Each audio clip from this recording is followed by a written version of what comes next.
compartir lo que le platiqué. El devocional pasado hablábamos acerca de que los símbolos son algo convencional, es decir, el que alguien, un pueblo en alguna época de la historia haya utilizado el árbol como una forma de adoración pagana, es decir, la palabra pagano viene del latín paganus, que quiere decir campesino. Estamos hablando de las religiones del campo. Los paganos eran aquellos que pues sin conocer a Dios adoraban la creación de Dios, adoraban los elementos o el sol, la luna, etcétera, porque ellos veían ahí un poder divino, pero no conocían al único Dios verdadero. Eso es lo que quiere decir pagano. Y en algún momento muchos elementos de la naturaleza se volvieron símbolos que eran reconocidos y eran adorados por las diferentes religiones que el hombre creó para poder comunicarse con un Dios al que no conocían. Y ese paganismo, ese es el término, es decir, esa adoración de las cosas naturales, es algo que a nosotros nos llega como a todo, al cristianismo le llega como una cultura que está inserta en todos los pueblos que recibieron el Evangelio de Jesucristo. O sea, el Evangelio se fue expandiendo, empezando por Judea, luego Samaria, después toda la región del Medio Oriente, y así hasta lo último de la tierra, en lugares en donde ya había naturalmente diferentes religiones.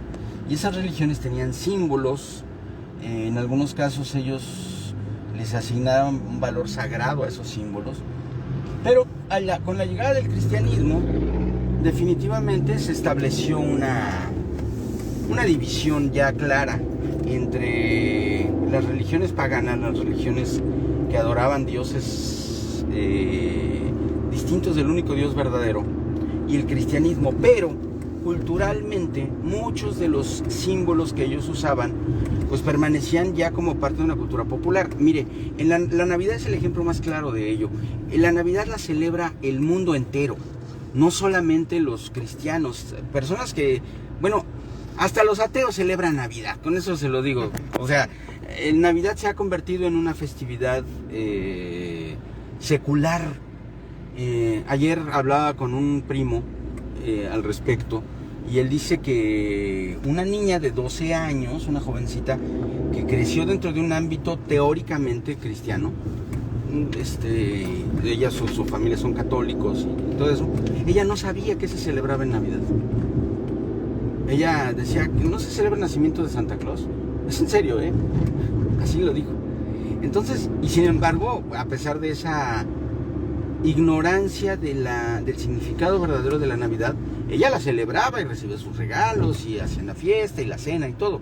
Lo que yo quiero expresar con esto que le estoy diciendo es el hecho de que la Navidad es un ejemplo claro de lo que representa la inculturación, es decir, el que una costumbre pierda su significado. Nosotros, los cristianos, no estaba bien como estaba, por favor. Nosotros los cristianos tenemos una serie de costumbres que fueron tomadas o retomadas de las diferentes culturas en el mundo. Y una de ellas son los símbolos que hoy en día se usan durante las celebraciones del nacimiento del Señor Jesucristo. Tenemos símbolos como un árbol, como unas esferas, como etcétera. Pero también hay algo que es muy importante. Es muy importante que lo entendamos, porque hay algunas personas que andan diciendo que eso invalida la Navidad, y es la fecha en la que celebramos la Navidad. De los símbolos ya le hablé el devocional pasado. Si no lo oyó y le interesa, vaya a él. Pero hoy le voy a hablar de la fecha de la Navidad. Le repito, no quiero dejar de repetirlo porque quiero que quede claro. Yo no le debo importancia a este tema, lo estoy haciendo porque hubo muchas personas que abiertamente nos dijeron: es que ustedes están mal porque están celebrando el 24 de diciembre y Jesús no nació el 24 de diciembre, es una fecha pagana, así el término. Ahí le va.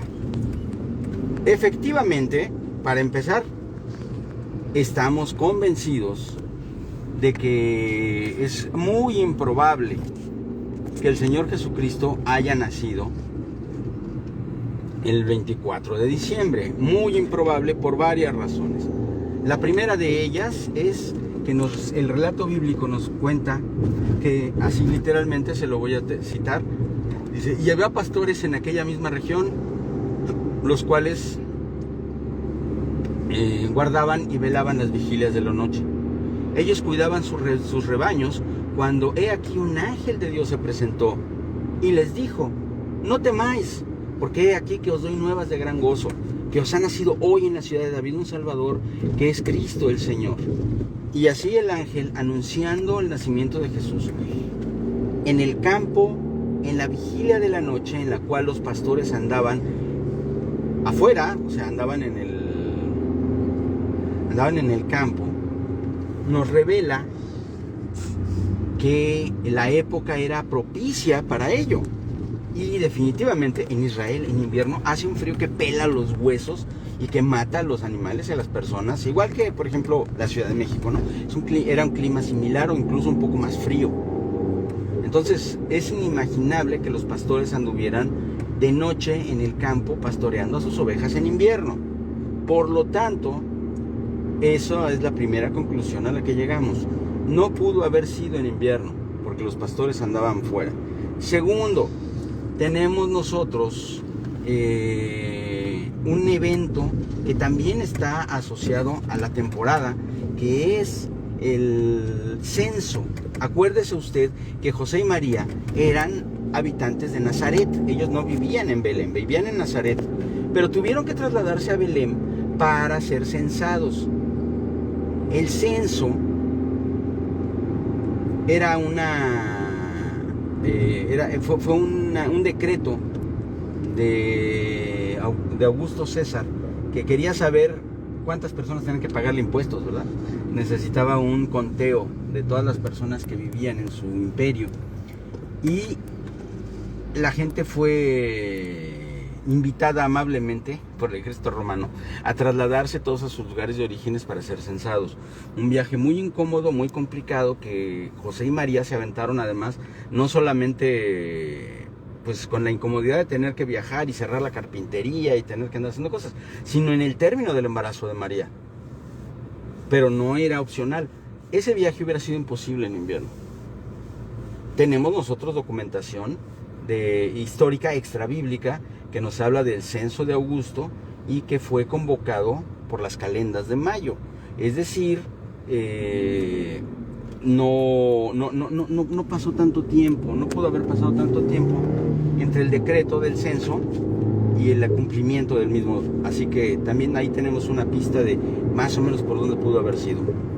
Más allá todavía, nosotros tenemos una referencia muy certera en cuanto a fechas de lo siguiente.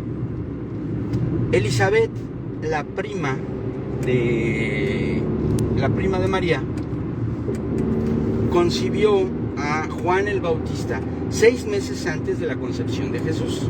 Eso lo sabemos porque la Biblia nos lo dice literalmente. También sabemos que el marido de Elizabeth era sacerdote, y los sacerdotes tenían tiempos de servicio perfectamente definidos y calendarizados en el templo. Por lo tanto, con base en esas evidencias, ahorita no voy a abundar, la documentación la puede usted encontrar en internet, pero se lo voy a platicar rápidamente. Tenemos una muy razonable certidumbre de que la concepción de Juan el Bautista debe haber sido más o menos al inicio del año civil, es decir, por ahí de marzo o abril. Por lo tanto, Juan sí, ese sí debe haber nacido a fin de año. Juan el Bautista, muy probablemente, de acuerdo con esto, debe haber nacido por ahí octubre o noviembre más o menos, y de ahí 6 meses y la concepción y después el nacimiento de Jesús nos llevan a una fecha que está situada a la mitad del siguiente año para el nacimiento de Jesús, al final de la primavera o principios del verano probablemente. Y todo esto, pues aunque no nos da una fecha exacta, sí nos da una aproximación. Para no hacerle el cuento largo, si a usted le interesa, mándeme un mensaje y yo le mando la calendarización de todo esto por escrito, si le interesa. Pero ahorita vamos a ver por qué no es tan importante. Jesús debe haber nacido entre mayo y septiembre aproximadamente. Eso es lo que nosotros tenemos como una idea aproximada, documentalmente hablando. Ahora bien, ya aclarado esto, aclarado que no somos, como dicen muchos, unos ignorantes que nos dejamos arrastrar por lo que dicen los demás, los cristianos, sabemos perfectamente esto, también entendemos con toda claridad que la fecha del nacimiento de Jesús no tiene la menor importancia, hermanos, porque Dios es un Dios que está más allá de los tiempos, más allá de las fechas. Nosotros celebramos convencionalmente el nacimiento del Señor Jesucristo el 24 de diciembre porque de esa forma nos sumamos a una celebración mundial que tiene ya muchos siglos y tiene como 16 siglos más o menos que se celebra el nacimiento de Jesús en esta fecha y que es una puerta abierta no solamente para que nosotros nos gocemos por el acontecimiento, sino también para predicar a Jesucristo con personas que normalmente no piensan en Dios y que en estas fechas se acuerdan un poquito de ese Dios. Tienen una idea y esa idea la podemos compartir y la compartimos con usted, la compartimos con la familia. Es una fecha en la que precisamente por la celebración gloriosa del nacimiento del Señor Jesucristo, compartimos regalos que son símbolos del regalo maravilloso que nos dio el Señor, símbolos de los regalos que recibió el Señor Jesús de los magos. También tenemos la celebración de una reunión en la cual nosotros compartimos el pan y compartimos el tiempo con nuestras familias, con nuestros amigos, y todas esas cosas se deben originalmente a un hecho glorioso que es el nacimiento del Salvador, el nacimiento del Mesías. Que no fue el 24 de diciembre, no importa, de todos modos no sabemos la fecha exacta. Escogemos una fecha y hacemos esta fiesta que para nosotros no es una fiesta sagrada, pero sí es una fiesta en la que nosotros recordamos al sagrado, al santo, al Rey de Reyes y Señor de Señores, Amén. A Cristo Jesús. Y si lo hacemos el 24 de diciembre es porque creemos que es importante que estemos todos juntos, porque la unidad sí es un principio fundamental del cristianismo, y el que nosotros podamos establecer unidad con la familia, con los amigos, con los hermanos en Cristo y con las personas que no tienen el conocimiento de Dios, es algo que bendice, es algo que tiene una bendición implícita en sí misma. Y esa bendición es lo que nosotros compartimos en una fecha como la Navidad. Celebramos la Navidad y, como le dije ya en el devocional pasado, hacemos uso de algunos símbolos convencionales que nosotros convencionalmente hemos asignado para representar cuestiones que tienen que ver con Cristo Jesús. Y lo que hayan hecho antes con esos símbolos no nos importa. Y además creemos firmemente que el Señor se agrada de que nosotros nos gocemos como se gozaron los pastores, como se gozaron sus padres, como se gozaron los magos que vinieron desde Oriente, desde el lejano Oriente hasta el Medio Oriente para celebrar el nacimiento de Jesús. Nos gozamos con la venida del Mesías prometido, del Rey de Reyes y Señor de Señores. La fecha, le repito, no es tan importante. Ya invertimos 10 minutos en platicar acerca de cuál podría ser la fecha. Yo le aconsejo, yo le sugiero que no se meta en Honduras, no es tan importante. Si usted es historiador, si usted es un estudioso y tiene algún objeto de este estudio, hágalo. Pero si no deje que le pique la curiosidad, no es tan importante. Lo importante es que Cristo vino a este mundo. Y así como nació en esta tierra, así el Señor Jesucristo debe haber nacido en cada uno de los corazones y debiera nacer en todos los corazones.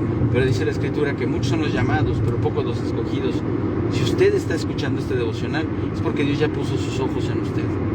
Gócese, alégrese y encárguese ahí en donde usted vaya a pasar esta fecha, la noche de mañana y el día de pasado mañana, de que la gente recuerde y tenga presente que lo que estamos celebrando es el cumpleaños del Señor Jesucristo. Medite en ello, piénselo, pero no piense demasiado, mejor gócese en la presencia del Señor.